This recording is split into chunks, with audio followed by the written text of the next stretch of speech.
Well, I want you to imagine with me for a moment that you're kind of setting up or decorating a new living room, your living room. You're getting new furniture in there. And somebody comes in with your furniture, and right in the middle of it, they plop one of these big industrial, commercial refrigerators, massive things. And there is no room for the couch. And you're like, this doesn't belong here. It's out of place. And so there are certain things that kind of have to be removed, that has to go, in order for us to become a Christian, and then two, for us to grow as a Christian. Now, I don't want to set you up for failure, but I'm going to ask you to think about what is the first thing that comes to mind that really has to go in order for you to become a Christian and grow as a Christian. Turn to somebody next to you and answer that. Just first impressions. We're giving each other freedom. Go ahead and do that. Just a moment.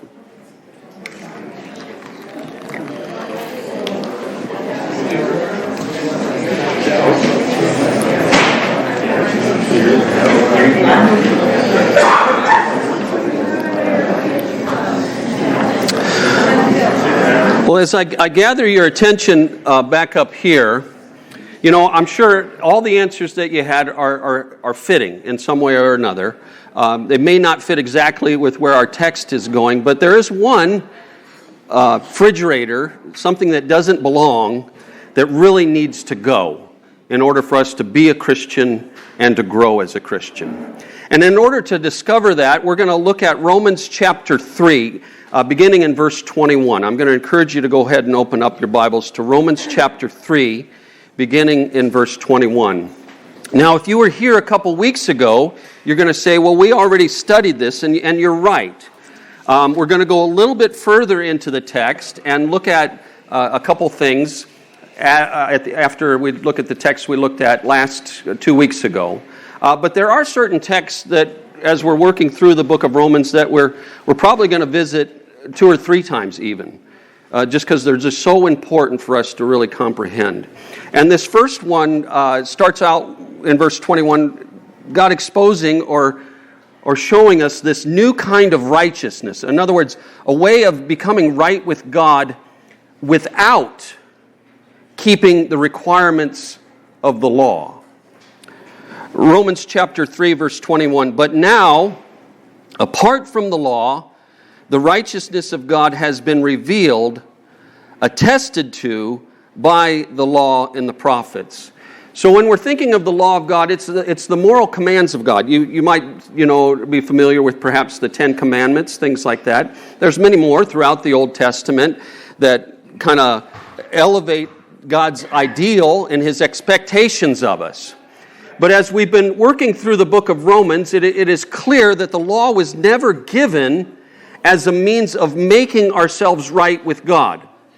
The law can only do one thing, and it is expose our guilt before Him in order that we might try and find a new way of finding acceptance with Him, not on the basis of our own moral achievement or our own works, not through law. So this is an initiative that God has taken. He has started this. And it's something that He has promised to do from the word go. Even back in Genesis chapter 3 on, we see a finger pointing to Jesus and what God will ultimately do in this new age of salvation that is kind of broken upon the world in the time in which Paul is writing. This new era has dawned. This way of being made right with God that's not based on keeping the law. A different kind of righteousness where sinners are acquitted of their guilt before God on the basis of something that God does on their behalf.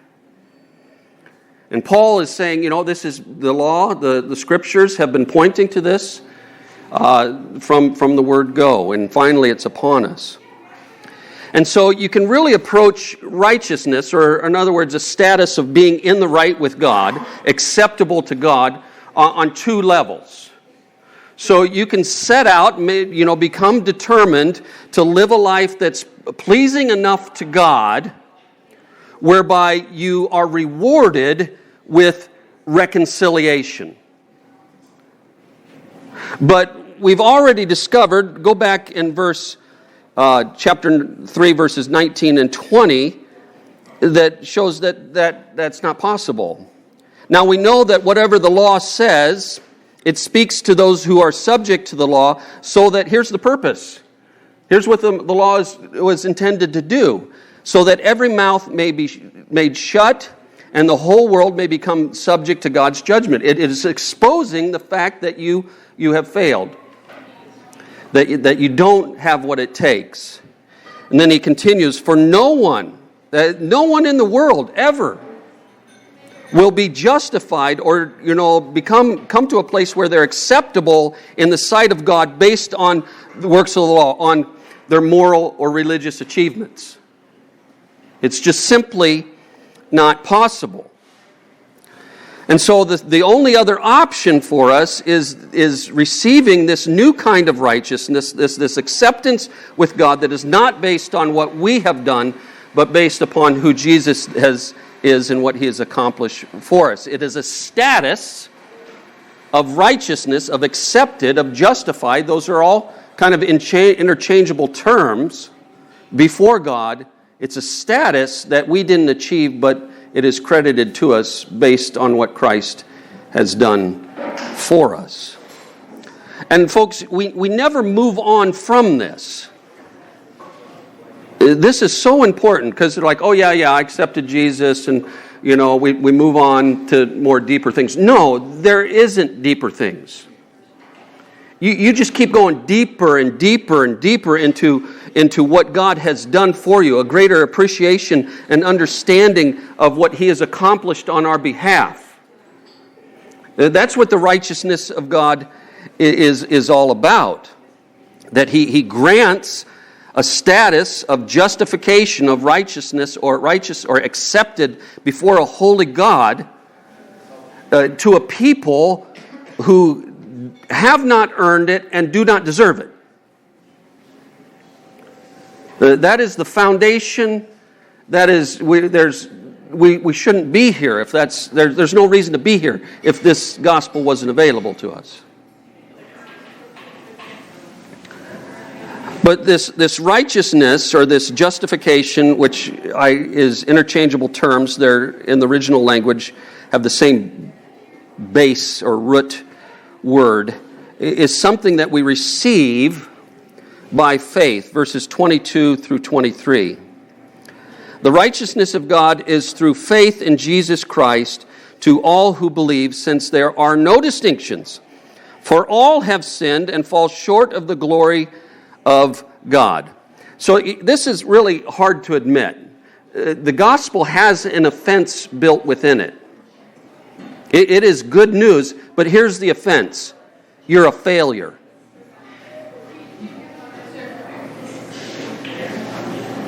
And that goes against the grain in our world today, doesn't it? No, you're a winner. You're the best. There's nobody like you. You're super special. No, you're all a bunch of failures. And apart from God's initiative and a work of his grace, we are cut off from him.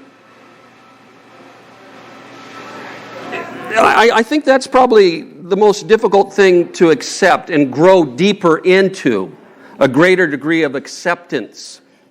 That we're not in the right before God based on self-achievement. The glory of God, which is the standard, it was to be the idea that our character, the essence of who we are, was to match God's character in every way. And so if you want an image of what that's supposed to look like, it's Jesus.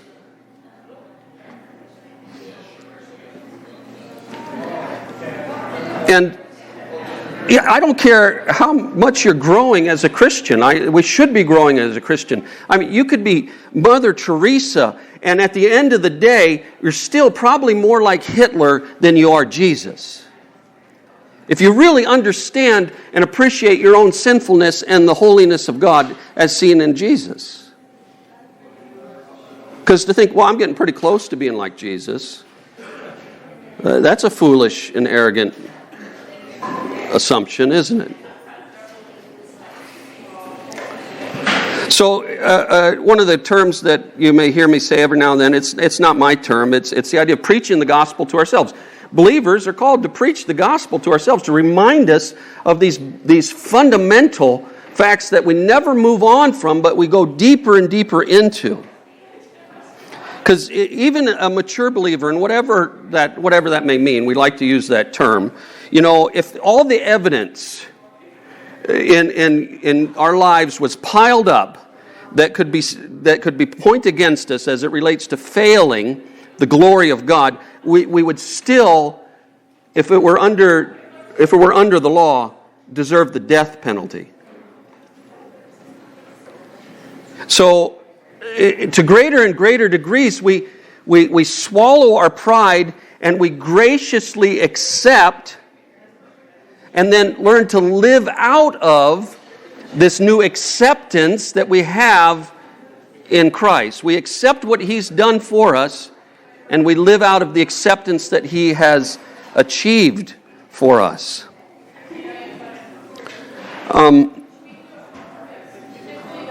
So this idea of righteous or justification, it's basically having done all that has been demanded of you. And it can either be done by the law, or we can do it through faith in Jesus. So let's put it this way. Let's say the law's over here, and a righteousness that we achieve, a status of righteousness, would have to be moral perfection. Never failing in any manner the glory of God. If you can do that, which you've already failed, and can't make up for your failures, then you get the status of righteous or in the acceptance before God. Okay, that's what He demands of you. A different kind of righteousness with one singular demand, that you trust in Jesus. What God demands of us in order that we might be declared righteous before Him is our trust in Jesus. His faithfulness on our behalf.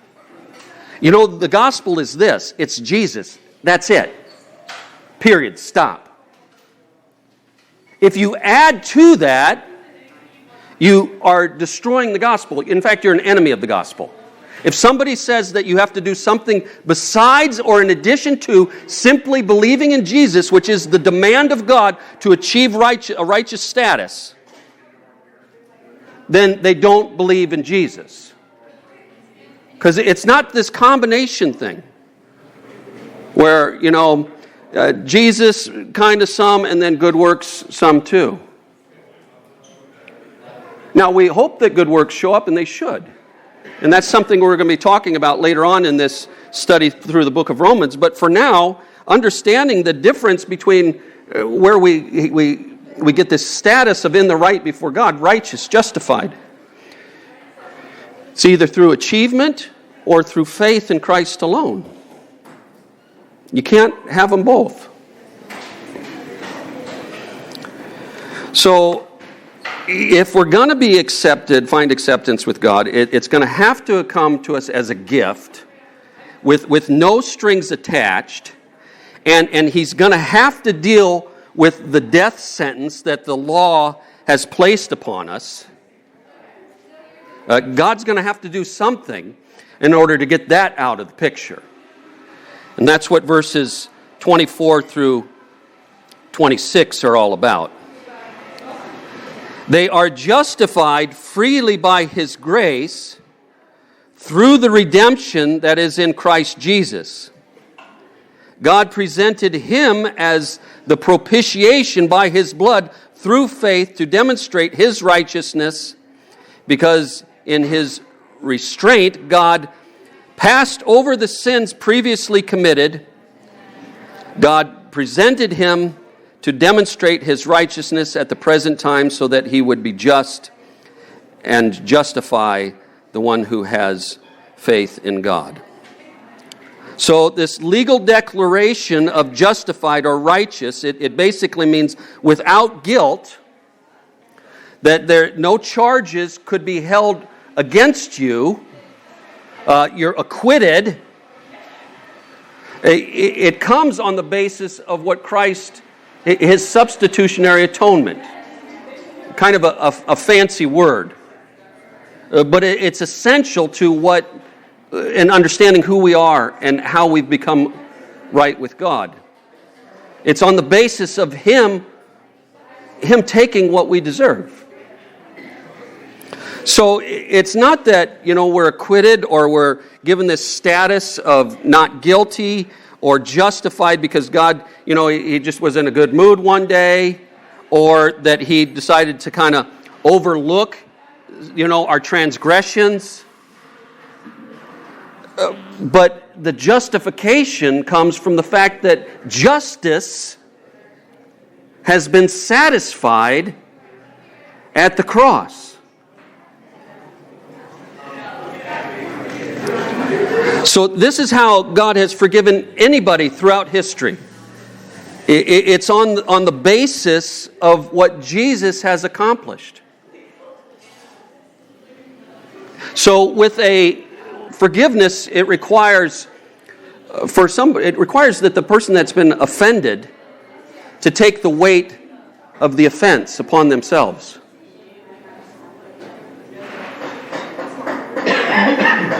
And the weight of the offense that we have against a holy God is the death sentence.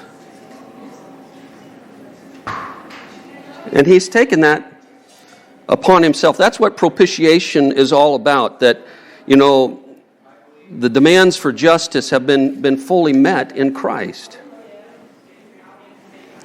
So this is the basis for forgiveness for all time. That the weight of our offense, Jesus takes upon Himself. I want you to keep your thumb in Romans chapter 3, but look at a familiar section of Scripture with me in John chapter 8.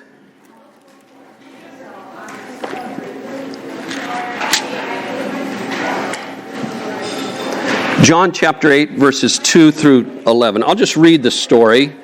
It's probably pretty familiar to you.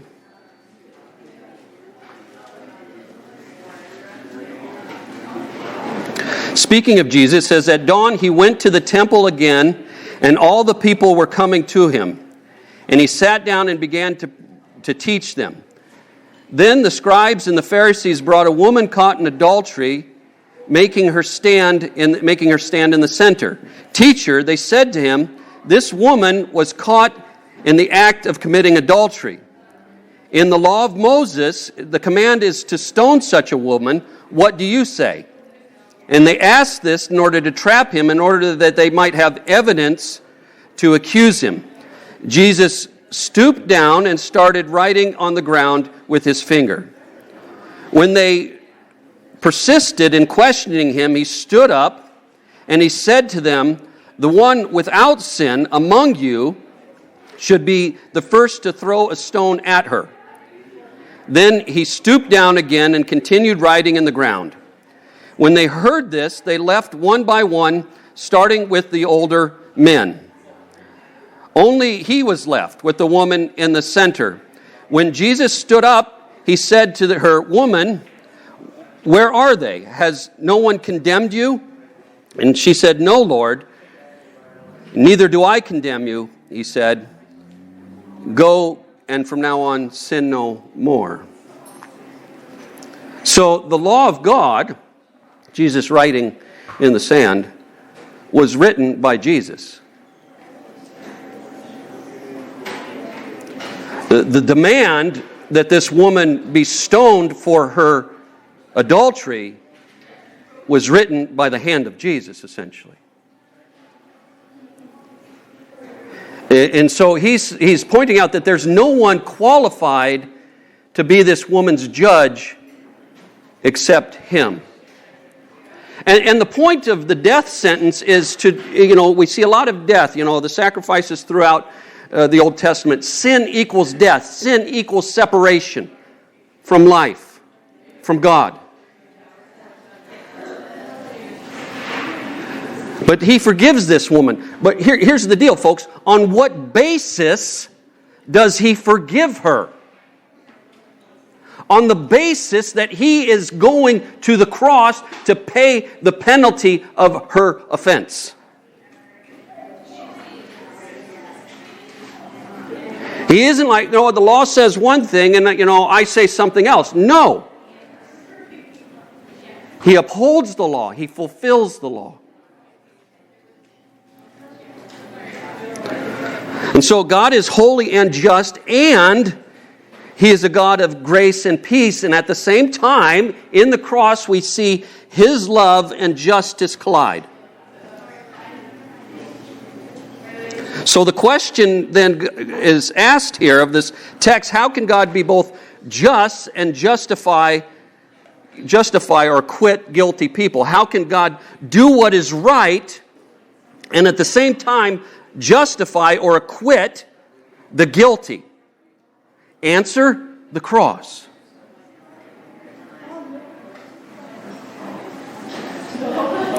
So God, taking the initiative in Jesus' atoning sacrifice, leaves no room for arrogance.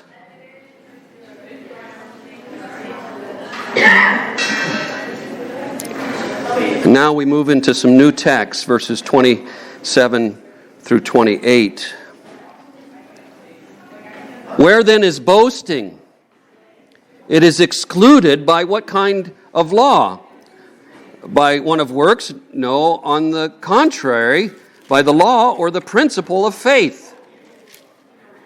For we conclude that a person is justified by faith apart from works of the law. Folks, there's no room for arrogance in the gospel. That's the refrigerator in the middle of the living room that does not belong.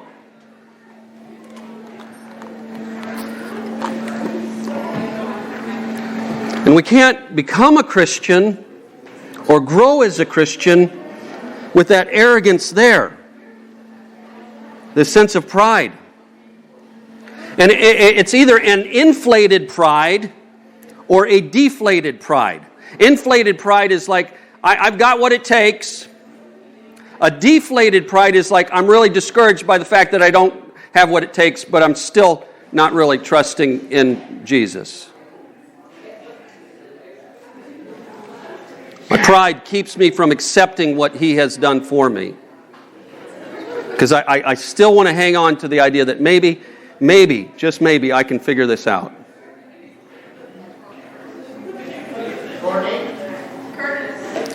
A quote that I really like. Receiving something you could never earn and do not deserve is the ground for humility, not arrogance. Gratitude, not boasting, is the language of the redeemed. So God's way of making us right, justifying us, excludes any possibility of ever taking credit for it.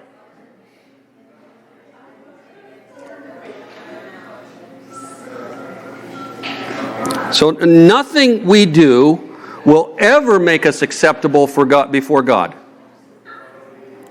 apart from faith in Christ. So the gospel removes all bragging rights. There is no room for arrogance. And the only space that there's room for is humility and gratitude. So there's no hierarchy, no special categories. We all need God's grace, verses 29 through 30. Or is God the God of the Jews only? Is he not God of the Gentiles too? Yes, of the Gentiles too, since there is one God who justifies the circumcised by faith and the uncircumcised through faith. He's dealing with some issues between Jews and Gentiles. And there's some kind of historical issues that are kind of playing out within the book of Romans. Essentially, there was a tendency within Jewish folks to think they were in some type of special category, somehow more with God than other people. But I want you to imagine what heaven would be like if it was, kind of one of these places where, this banquet center where the only people got in, because it's like a charity event, they paid $10,000 for their plate.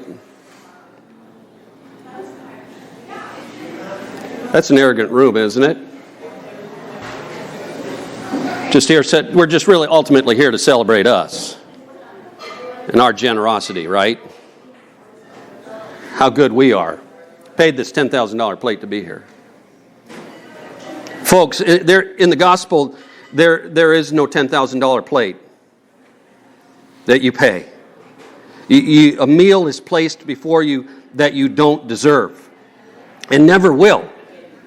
And I think this is so important and growing as it relates to the gospel, because there is still this tendency within us to think, well, I'm getting better and I don't need it as much.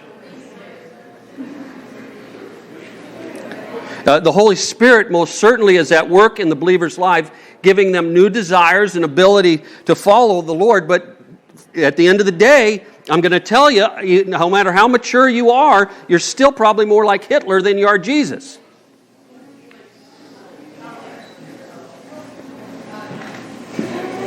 And it isn't your newfound sanctification or spiritual growth that makes you acceptable before God. It is the cross. It is who Jesus is. It is what He has accomplished for us.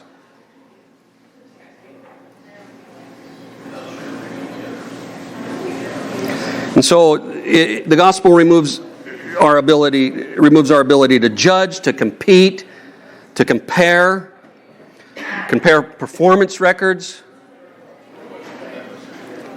And that's kind of what was happening here. The Jews had a tendency to think that they were more with God because of the privileged position that they had in salvation history.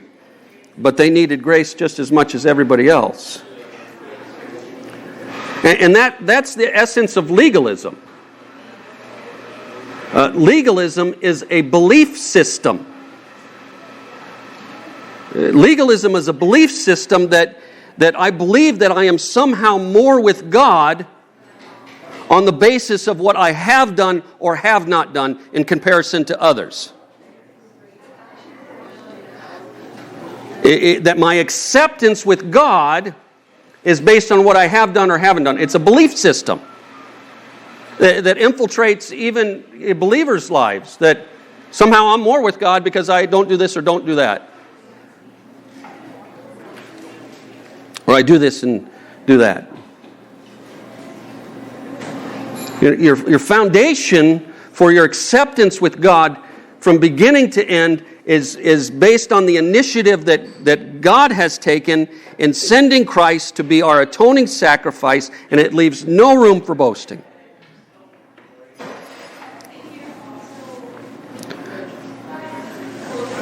And that's not to say that there's not good or bad or right or wrong. But it removes arrogance.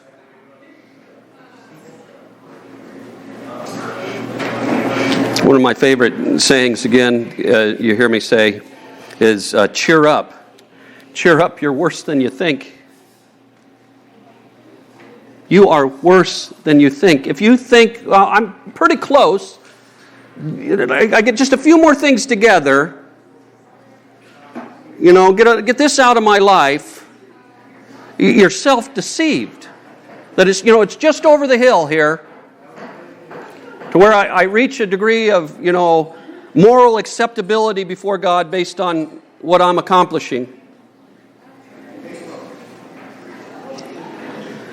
Folks, if you're going to chase after the law, you need, in other words, try and become right before God on the basis of what you've accomplished morally or religiously.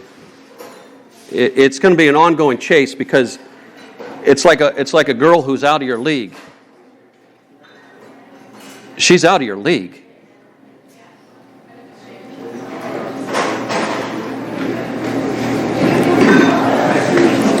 Verse 31. Do we then nullify the law through faith? Absolutely not. On the contrary, we uphold the law. So what's this mean to uphold the law? It's this idea that, if we're called upon to reflect the character of God perfectly, we admit that we have desperately fallen short. That the law is out of our league.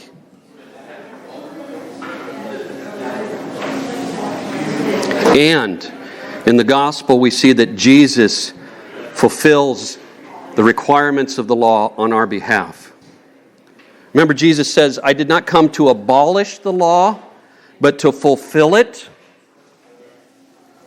And I used some illustrations over and over again, and hopefully they become so familiar you'll be able to kind of tell them yourselves. But let me just use civil law as an example, not the Ten Commandments, not the moral law of God, but something that we can kind of understand, the civil law of God, speed limit sign. So law has its precepts and its penalties, and it will be honored one way or another. And so this is we can exchange this idea for the moral law of God, the Ten Commandments and all that He demands of us. And it will be honored one way or another. So if you either honor the law as the civil law of the speed limit sign by driving the speed limit, or you pay a fine for violating it. Precepts and penalties. Well, the law of God could never help us drive 25. The law of God was to show us how sinful we are. It's like you're driving down, on highway, and you're driving, it's like 65, and then all of a sudden, a speed limit sign shows up that it's 45. It's like, I've been speeding this whole time.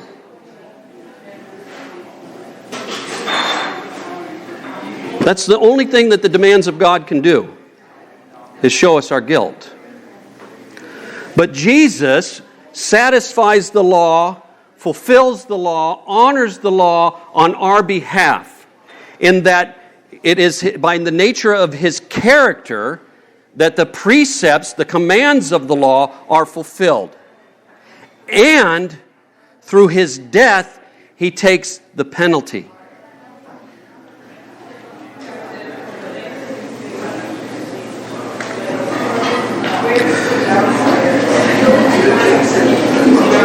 And when we believe in Jesus,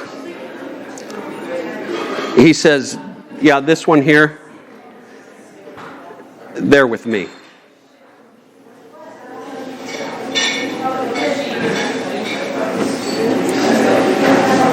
And we're credited with what He's achieved.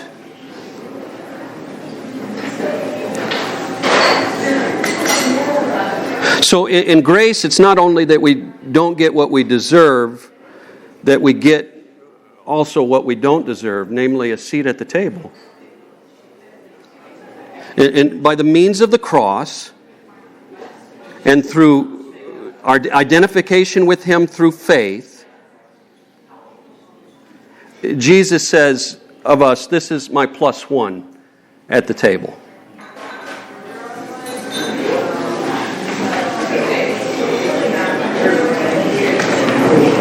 And folks, there is no room for arrogance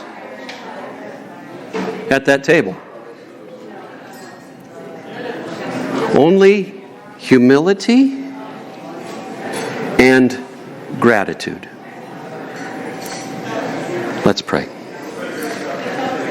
Father, within these very challenging and somewhat difficult texts to work through, I do pray that You'd grant us the grace to receive by faith, if we haven't, who Jesus is and what He's accomplished for us. And if we have, I pray that we'd go deeper into who He is in humility and gratitude, becoming further and further distanced from arrogance. In Christ's name we pray. Amen. Would you please stand as we continue our time together in song?